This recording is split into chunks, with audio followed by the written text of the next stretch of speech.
Deep Dive. We take the dense research you send us and turn it into the most interesting conversation you'll have all week.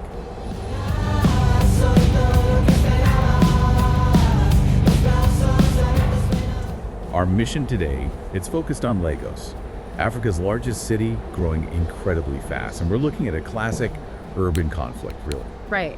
What actually happens, economically speaking, when a big, new, government-backed public transit system tries to come into a city that already has this huge existing informal private network? Exactly. We're diving deep into the financial scorecard. Who wins? Who loses? And crucially, where does the money actually flow across the whole city? Now, we have one main source document today, but honestly, it's foundational. It's called Public and Private Transit. Evidence from Lagos. Yeah, that's Policy Research Working Paper 11129 from the World Bank's Development Economic Policy and Development Impact Group. It's really comprehensive. And we absolutely want to thank the authors, Daniel Björkegren, Alice Duhaut, Geetika Nagpal, and Nick Tsivanidis. Their incredibly detailed work is basically the backbone for this whole deep dive from Pop Research Robot. What's so fascinating and what makes this paper stand out is that, the standard way of evaluating these big public transit projects, it often just misses the mark. How so? Well, they usually ignore how the existing private sector reacts. They count the new riders on the shiny new buses, sure, but they kind of assume the private guys just disappear or stay the same, which never happens. Right. This paper doesn't do that. It uses some pretty sophisticated field experiments, network modeling. Basically, it tries to calculate the total economic benefit. That includes all the massive ripple effects across the entire city's transport market. That's the whole picture. Exactly. It's that holistic view you need for effective policy. That's what makes this work so valuable. Okay, so later on, we'll get into the huge value Lagos commuters apparently place on their time, and it's kind of staggering. We'll see how drivers moving around on the private networks actually saved commuters more money than the new system cost them. Yeah, that's a key finding. And we'll also see why the government's big project, despite everything, still kind of struggled to break even, at least if you look purely at the cost-benefit numbers. This is Pop Research Robot, and we are definitely ready to dive in. But just before we jump into the first section, we need to do our necessary acknowledgments. Pop Research Robot is produced by the Shared Use Mobility Center and the Global Network for Popular Transportation. And the Shared Use Mobility Center, or SUMC, they're a nonprofit organization working in the public interest. Right. Their mission is to connect and equip change leaders who are advancing people-centered shared mobility systems to combat climate change, promote equity, and strengthen communities. And SUMC's vision is that all people should have access to joyful, dignified, fair, safe, reliable, and affordable transportation options, even if they don't own a car. Also, important note, this deep dive was produced with some help from AI, specifically NotebookLM. But we assure you, there was definitely human oversight and management throughout the whole process. Okay, let's set the scene.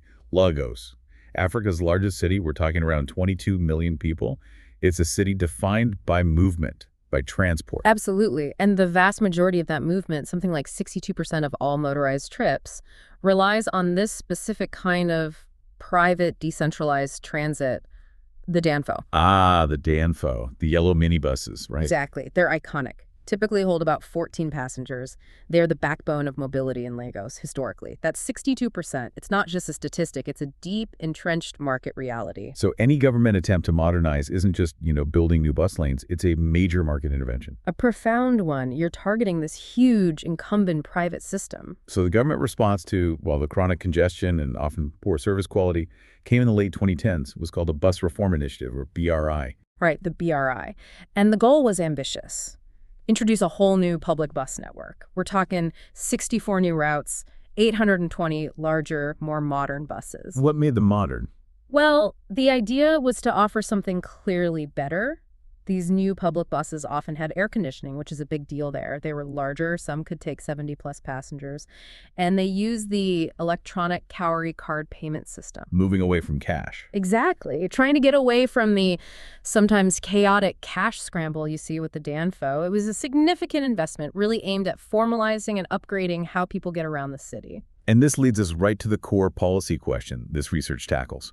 Building these big public transit systems like the BRI, it's expensive. It takes a long time to scale up. Super capital intensive, yeah. And given the sheer scale of Lagos, 22 million people, They're never going to completely replace the Danfo network, are they? Not anytime soon. No way. So for the foreseeable future, Lagos and honestly most massive cities in the developing world, they're going to operate as hybrid transit systems, public and private, side by side. So policymakers can't just count the riders on the new buses. Exactly. They've got to understand how the new public supply interacts with that existing private sector. How does it change it? Maybe even destabilize it. That interaction, that's the dynamic of the hybrid system. Okay, so when you introduce these public buses, the paper says there are two main kind of competing indirect effects on the private Danfo. First, there's this fear of crowding out. What's that? Crowding out is basically when the new public buses are so attractive, or maybe just cheaper, that they pull so many passengers away from the Danfo that the private operators just can't make it work anymore. They get pushed out of the market. Which sounds like modernization, maybe. Well, yes and no. The risk is if the new public system isn't frequent enough or doesn't cover enough ground to fully meet the demand left behind, then the private Danfo that are still running take much longer to fill up. Ah, so longer waits for the people still relying on them. Potentially much longer waits, yeah. Okay, and the second effect is competition, or what the paper calls the disciplining effect. Right. This is the flip side. The idea here is that having a cleaner, maybe more reliable, maybe cheaper public option forces the private Danfo operators to up their game. How so? It intensifies competition within the private sector. They have to fight harder for passengers. And the big potential benefit for commuters is that this pressure can drive down the private fares across the board. So the big question is which effect wins out? Crowding out and longer waits, or competition and lower fares? And answering that question, especially in a place like Lagos, comes down to data, or the lack thereof initially. Before this specific research project, the Lagos government basically didn't have good up-to-date data on the Danfo network. Really? No maps or anything? Not accurate time series data. They didn't have current maps of all the routes. They didn't know the exact fares on any given day or how things like queue lengths changed over time. It was essentially a black box. Okay, so how did the researchers tackle that? With a truly massive, boots-on-the-ground data collection effort, they hired enumerators field staff to physically map and ride 759 Danfo routes. 759 roads. Yeah. That mapping alone covered nearly 30,000 kilometers. Then, they observed 278 of those routes closely over 15 months. They were tracking real-world stuff. Fares, how long the queues were at the terminals, departure times. Wow. That's painstaking work. Incredibly painstaking, but that primary data collection, that's what allowed them to build a credible economic model to actually analyze the impacts. So, to figure out how the Danfo system reacts to the new public buses, we first need to understand how it works on its own. It's this incredibly dense network, and it's centered around these major hubs called motor parks. The terminals, basically, where routes start and end. Exactly. And the core operational thing, this is key to the whole economic model, is that these Danfo, the 14-passenger minibuses, they operate on a wait until full principle. They don't leave on a schedule. They leave when every seat is filled. Precisely. Which means the supply rate, how often buses actually leave the terminal, isn't set by a timetable. It's dictated purely by how fast passengers arrive. So if demand drops, departure frequency drops, and wait times shoot up. And the data they collected showed clear signs that this market was already pretty saturated, even before the big public buses came in. They found evidence of excess supply. Meaning, on 91% of the routes they studied, there were already Danfo waiting in a queue at the terminal. The average queue was almost 5 buses long, 4.8 buses. So buses were already sitting around waiting for passengers. Yes. It suggests a market where driver time, not necessarily the number of buses, is the real constraint. There are plenty of buses, but they spend a lot of time waiting. And that waiting time must hit the driver's finances hard. The paper says drivers are residual claimants. What does that mean? It means they get whatever revenue is left over after all the expenses are paid. They collect the fares, they pay for fuel, they pay fees, and whatever's left, if anything, is their income. They absorb all the market risk. And what does that income look like? The average net income they found was about 5,140 starters per day. But their expenses were pretty significant. Fuel was the biggest chunk, averaging 3,766 per day. Then they had daily association fees, around 691. Okay. But the most striking number, the one that really explains why waiting time is such a big deal, is this. Drivers spend 42% of their work time just sitting in those queues at the motor parks, waiting. 42%. Yeah. Nearly half their workday is unpaid waiting. Unpaid waiting, yeah. And on top of that, it's a tough gig. 92% of drivers reported having a vehicle repair in just the last month. 83% reported paying some kind of fine, often related to trying to avoid queues or parking issues. You can see the pressure they're under. And there's this whole layer of regulation, or maybe quasi-regulation, with the bus drivers associations, right? Like NRTW and RTEAN. Exactly. These associations are powerful. They often set the fares, and they collect substantial fees, daily fees, one-time fees. The paper mentions drivers often see these fees as, well, exploitative or even outright extortion. That seems critical context for understanding how drivers might react to change. Absolutely, and it affects their mobility. The barrier to entry isn't super low, but switching terminals can be costly. There's sometimes a hefty one-time fee, maybe around $15,494, just to start working out of a different motor park. So they tend to stick to one terminal. They tend to stick to one terminal, yes. But, and this is crucial for the model the researchers found, drivers are highly mobile within a terminal. Over the course of a year, 59% of drivers actually changed the specific route they were running. Wow, more than half changed routes. Yeah, but 86% of those changes stayed within the same motor park. They switched from, say, Route A to Route B, but both started at the same terminal. Okay, so they can shift easily between routes at their home base. That internal mobility is the key mechanism. It's what allows the system to adjust. When the public buses hit one route and make it less profitable, the drivers don't just sit there losing money. They're like a fluid. They shift to another, potentially better route within that same terminal, spreading the economic shock across the network. Okay, so to really get the full impact, we need to look at this from the commuter's perspective too, what the paper calls their utility function. People in Lagos are constantly juggling price, waiting time, comfort. Right, exactly. They're making trade-offs. And the new public system, the BRI, it offered a completely different set of trade-offs compared to the DANFO. Let's compare them. What were the key differences the research found? Frequency is probably the biggest one. The private DANFO system is built for high frequency. They found between 3.8 and 4.5 departures every half hour on average. They're constantly moving or at least trying to fill up fast. And the public system? Much, much lower frequency. It operated on fixed schedules, remember. Only 0.2 to 0.6 buses per hour. A huge difference in how often you could expect a ride. And that operational difference must affect how full the buses are. Directly. The DANFO, because they wait till full, left with every seat taken 96% of the time. The public buses, running on that fixed schedule regardless of how many people were waiting, they were often not full, especially outside of peak hours. What about fares? Was the public system cheaper? Surprisingly, during peak periods, fares were generally pretty similar. It shows the DANFO market was already quite competitive on price. Public fares were slightly lower off-peak, maybe $212 versus $224 for a comparable DANFO trip. And other factors.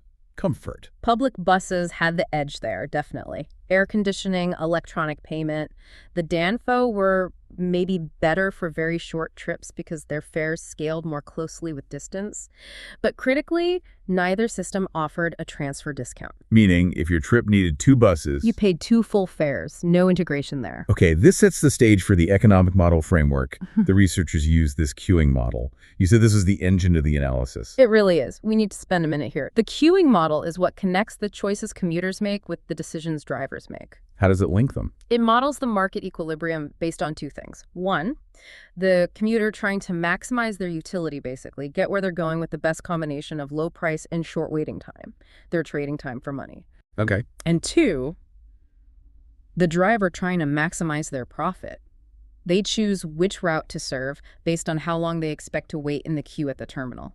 Less waiting means more trips, more fares. Got it. So let's walk through what happens in this model when the new public transit comes in on a specific route. Yeah. If it's successful, it pulls passengers away from the DANFO on that same route. Right. Private market share drops on that treated route. And because the DANFO only leave when full. They now take longer to fill. Fewer passengers arriving means the driver sits in the queue longer for those 14 seats. So the fill time increases. Exactly. And that longer fill time directly increases the waiting time for any commuter still choosing to use the DANFO on that route. So here's the counterintuitive bit. Even if the queue of buses looks shorter because some drivers have left the route, the time each commuter waits could actually go up because each bus takes so long to fill. Precisely. That fill time delay can completely wipe out or even reverse any apparent time saving from a shorter queue of vehicles. Okay, that's critical. And that leads to the driver response, right? Yeah. If they're suddenly waiting even longer, making less money. Their profits, that residual claim, drop. And because we know they're highly mobile within their terminals, they don't just stick around. They engage in route switching. They move to other routes. They migrate. They shift to those connected routes, the ones that start at the same terminal but don't have the direct public competition yet. And that's the chain reaction. That's the chain reaction. Those drivers flood the connected routes with new supply. That changes the queue length, the capacity, the waiting times, and ultimately the fares on routes that weren't even directly touched by the new public buses. Understanding that driver mobility is the difference between getting the policy impact right or getting it very wrong. So to actually measure this chain reaction, the researchers used a really smart design. They compared what happened across 3 different types of private DANFO routes. Yeah, this was key. They looked at, first, treated routes. These shared both their start and end points with one of the new public BRI routes, direct competition. Second, connected routes. These shared only one endpoint, usually the starting terminal, with a new public route. So linked, but not direct competition along the whole path. Got it. And the third? Control routes. These shared neither endpoint with any new public route. They were the baseline, basically unaffected by the BRI launch nearby. And comparing these 3 lets you isolate the different effects. Exactly. You can see the direct shock on the treated routes and then the ripple effects, the spillovers, by looking at the connected routes, all compared to the control. Okay, so let's start with the direct impact. What happened on those treated routes where the DANFO were competing head-to-head with the new public buses? Well, as you'd expect, public entry caused a clear, measurable drop in private ridership and, crucially, in the profit opportunity for DANFO drivers on those routes. And the numbers show this. Clearly, minibus departures on those treated routes fell significantly by between 11% and 22%. Which translates directly. Longer waits for any commuter who chose to stick with the DANFO on those routes. Fewer buses leaving means you wait longer for the next one to fill up. And they also saw the drivers voting with their feet, essentially. The number of minibuses physically waiting in the queues at the terminals for those treated routes, that fell by 23% to 29%. Confirming drivers were actively leaving those routes. Definitely. They were seeking better opportunities elsewhere. Now, there was also some suggestion of fares declining slightly, maybe 2% to 7%, but that wasn't always statistically significant across all their models. The really strong, robust finding was the reduction in private supply, the crowding out effect hitting frequency and driver presence. Okay, so direct competition led to fewer DANFO, longer waits for those who remained. Now, the really fascinating part, the indirect impacts, the spillovers on those connected routes. What happened to the drivers who left the treated routes? They didn't just vanish from the system. The data strongly suggests they migrated mostly to the connected routes. Remember, those routes share a terminal but didn't have the direct public competition. So an influx of drivers onto those connected routes. Exactly, which meant the supply of DANFO on those connected routes increased. And consequently, the queues on those routes actually got longer. More drivers were now competing for the same pool of passengers on those routes. More drivers competing. Yeah. So what happened to fares? This is the crucial spillover finding. Fares on those connected routes declined significantly. The models showed drops of up to 10%. Wow, just from the extra drivers showing up. Pure supply-side competition driving down prices. Yeah. And critically, they looked closely and found no observed change in passenger demand on those connected routes. It wasn't that more people suddenly wanted to travel those routes. The fare drop was almost entirely a result of the driver glut caused by migration from the treated routes. That's a perfect illustration of the market adjusting itself. It really is, and the driver survey data backed this up perfectly. Drivers who stayed on the treated routes reported earning less revenue, and they were significantly more likely to switch routes. The probability of them making an intra-terminal switch went up by 11.6 percentage points. So they felt the profit pinch and moved. Exactly. Their mobility acted like a shock absorber, spreading the profit loss across both the treated and the connected routes within the terminal. It essentially equalized the pain, driving down the overall driver profit margin across that part of the network. So the core finding here is really powerful. The government's big investment didn't just affect the corridors it ran on. It acted like a stone tossed in a pond, creating these price-reducing ripples on all the connected routes. And that driver mobility, the very thing that makes the informal system seem chaotic, sometimes actually became this massive, unintended benefit generator for a whole bunch of commuters through lower fares elsewhere in the network. Okay, before we can actually add everything up and get to the final economic scorecard, the monetary value of who gained and who lost, there's one absolutely critical piece we need. the value of time. We need to know exactly how much Lagos commuters value their waiting time. How much money are they willing to trade to save a minute of waiting? This number, it's the linchpin for the whole welfare calculation. Get it wrong, and your policy conclusion is probably wrong too. And just asking people how much is your time worth doesn't really work, does it? Especially in lower income settings. Notoriously unreliable. Hypothetical surveys tend to make people inflate the value they say their time is worth a lot. And just using average income as a proxy, that usually undervalues it because it doesn't capture the hassle, the discomfort, the uncertainty of waiting. So standard methods are biased. How did the researchers get a reliable number? They did something quite brilliant, actually. They designed and ran a custom randomized controlled trial, an RCT, specifically for this environment. And cleverly, they used basic phone technology, SMS texts, not fancy smartphone apps, making it accessible. Okay, walk us through how this RCT worked. It sounds complex. It had a couple of key steps to deal with the biases. First, they approached commuters waiting at Danfo stops and offered them a small payment just to check in, using a basic SMS text message. Just to check in. Yeah, and crucially, the amount of that initial check-in payment was randomized. Some people were offered a little, some a bit more. Why randomize the check-in payment? That was to correct for selection bias. Think about it. If you are in a massive hurry on a particular day, if your personal value of time is sky high right then, you're probably not going to stop and participate in any study, right? Even for a small payment, you'll self-select out. Okay, I see. By randomizing that initial payment, they could statistically model and correct for the fact that the people who did participate might systematically have a lower value of time than those who rushed off. It helps get a more representative estimate. Clever. Okay, so they check in. What next? Once checked in via text, the commuter received the core offer, also randomized. It was a specific monetary payment, say, €, in exchange for deliberately waiting a specified number of extra minutes, say, Y minutes before they boarded their Danfo. Like, we'll text you 300 years if you agree to wait 7 extra minutes starting now. And they tracked who accepted which offers. Exactly. By seeing which combinations of money and extra waiting time, Y minutes, people accepted or rejected, and then applying that statistical correction for the selection bias, they could mathematically deduce the trade-off. And the result? What did they find the value of waiting time was? The result was incredibly robust and, frankly, quite startling. They calculated the disutility of waiting the monetary value commuters implicitly place on avoiding a minute of waiting to be 18.94 per minute. 18 naira, 94 kobo. Per minute. Per minute. Which translates to about $1.42 per hour at the time. That sounds really high. How does it compare to incomes? That's the context that makes it so striking. The researchers calculated this value is equal to 2.9 times the average income in their sample. Wow. Nearly 3 times their average hourly wage. Just for the value of not waiting 1 hour. Exactly. It shows that for the average Lagos commuter participating, every single minute spent waiting is perceived as incredibly costly relative to what they earn. And this justifies the complicated RCT, presumably. Absolutely. The paper makes this point strongly.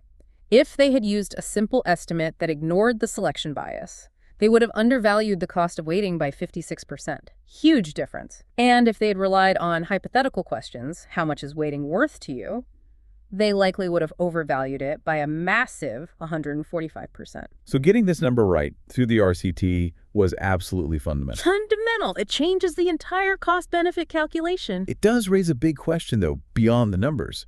Why would people value their waiting times so incredibly highly relative to their income? It suggests waiting isn't just about lost work time. I think that's exactly right. You have to think about the experience of waiting for a Danfo in Lagos. Often there's no shelter. You're exposed to the sun, the rain, the traffic fumes. There might be safety concerns, petty crime. There's the sheer mental stress of uncertainty. When will the bus come? When will it fill? How late will I be? It's the aggregation of all that discomfort and risk. Precisely. That 18.94 per minute isn't just the price of time. It's the price tag on the hassle, the risk, the discomfort, the unreliability of that whole experience.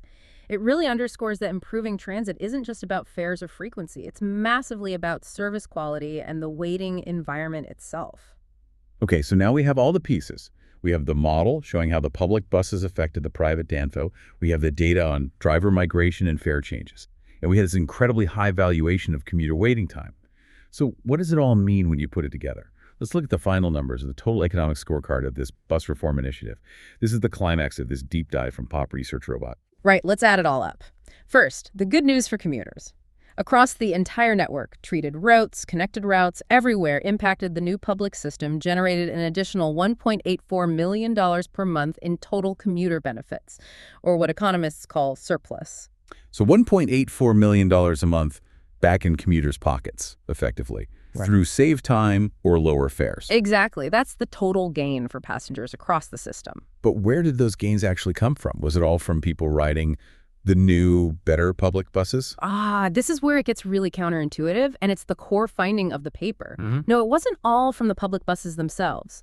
Remember that competitive response from the private Danfo sector, the driver migration, the fare pressure on connected routes? Yeah. That private sector response accounted for 28% of the total $1.84 million monthly gain for commuters. Wait, nearly a third of the benefit came not from the government's buses, but from how the Danfo market reacted. Precisely. It underlines just how important those indirect system-wide effects are. You ignore them at your peril if you're trying to evaluate the policy. Okay, so the gains were significant, but their source was unexpected. What about the distribution? Who actually saw these benefits? Was it evenly spread? Not at all, and this is probably the most critical policy takeaway. Let's break it down by route type. Commuters on the treated routes, the ones directly served by the new public buses, they definitely gain from having the option of the new, often better BRI service. Makes sense.